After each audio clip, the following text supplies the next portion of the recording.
Have you ever wondered, why do we yawn?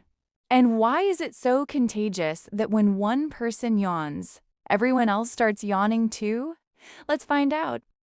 Part 2. Why do we yawn? Scientists believe yawning helps cool down our brain. When the brain gets overheated or tired, a deep yawn brings in cool air, making us feel more alert and awake. Part 3. Why is yawning contagious? Yawning is also contagious. It's the same reason why we smile when we see someone else smiling. Part 4. Fun facts. Even animals yawn. Dogs, cats, and even lions do it. Some scientists think yawning also helps with social bonding in groups.